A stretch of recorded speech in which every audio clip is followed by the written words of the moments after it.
राम राम। आप देख रहे हो इंडिया न्यूज हरियाणा। मैं हूं सोनल दैया। भाई, जब भी लोगों को कोई दिक्कत हुए है तो वो अधिकारियों का रुख करे हैं, अधिकारियों के पास जावे हैं, अपनी गुहार लगावे हैं और कोशिश करे हैं कि भाई अपनी बात वहां तक पहुंचाई जाए और अधिकारी उस पर एक्शन लें। लेकिन आजकल जो कारनामे अधिकारियों के सामने आ रहे हैं, उससे जो लचर व्यवस्था है वो भी देखने मिल रही है कि अधिकारी अपने काम ने कितना सीरियसली में है, वह लोगों की कितनी सुने हैं।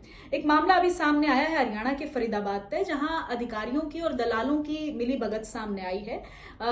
मामला है कि भाई पति के जिंदा रहते हुए एक दलाल ने महिला की विधवा पेंशन बढ़ा दी। अब आप ये देखो, हालांकि तो ये कारनामे लगातार अधिकारियों के हर जगह सामने आते रहे हैं, लेकिन बड़ी चौंकाने वाली बात है कि भाई उसके पति अभी तक जिंदा हैं, लेकिन महिला की विधवा पेंशन बढ़ा दी।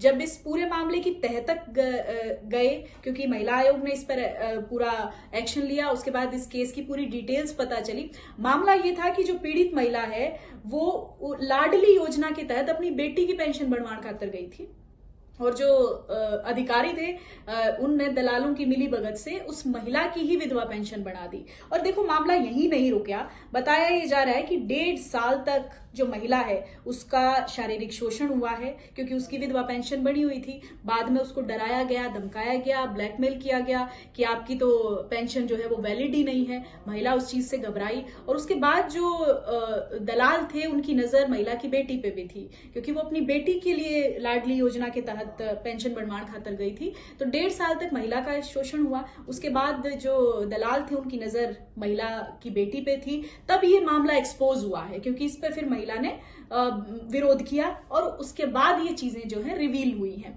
तो अब आप ये देखो कि भाई देखो कितना बड़ा मामला है, और ऐसे मामले जब तह तक इनके जाओगे तो एक मामला नहीं है, एक बहुत लंबी फेहरिस्त है जो इस तरह के मामलों की निकलकर सामने आवे है। हालांकि इस पे महिला आयोग कह रहा है, क्योंकि अंदर खाने जो ये इतना बड़ा मामला सामने आया है, उसके साथ साथ ये भी पता चला है कि अधिकारी कितने नॉन सीरियस हैं, कैसे वहां महिलाओं का शोषण होता है। और जो कम पढ़े लिखे लोग हैं, जिनको योजनाओं की जानकारी नहीं है, जिनको पता नहीं अपने हकों हुकूक का है, वो कैसे इस तरह के लोगों की चपेट में आ जाएं। ये मामला ये भी दिखावा है कितने कितने।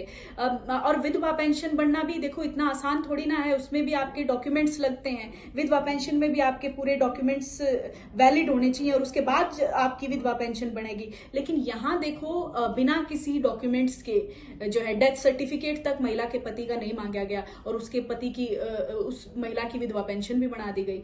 तो ऐसे मामले जब सामने में है तो अधिकारियों की भी जो कार्यशैली है वो एक्सपोज होती है कि वो किस तरीके से काम कर रहे हैं, कैसे वहां पर लोगों का शोषण कर रहे हैं, उनको एक्सप्लॉइट कर रहे हैं। ये एक मामला नहीं है, ऐसे बहुत सारे मामले, ऐसी लंबी फेहरिस्त है जो अलग अलग स्टेट से, अलग अलग जगहों से लगातार सामने आ रही है। तो भाई लोगों को जागरूक होने की जरूरत है, उन्हें पता होना चाहिए अपने हकों हुकूक का, महिलाओं को, कि भाई क्या आपके लिए योजनाएं चलाई जा रही हैं। अगर आप कोई पेंशन स्कीम के तहत कोई पेंशन लेने जान लाग रहे हो तो आप किस चीज की पेंशन ले रहे हो, के डॉक्यूमेंट्स आप वहां पे सबमिट करवा रहे हो, ये सारी चीजें आपको पता होनी चाहिए। अपनी जानकारी लेकर जब आप जाओगे तो आप अपनी आवाज बहुत बेहतर तरीके से उठा पाओगे, वरना तो अधिकारी जो है वो इसी तरीके से एक्सप्लॉइट करेंगे और ये फेहरिस्त और भी लंबी होती चली जाने लगे।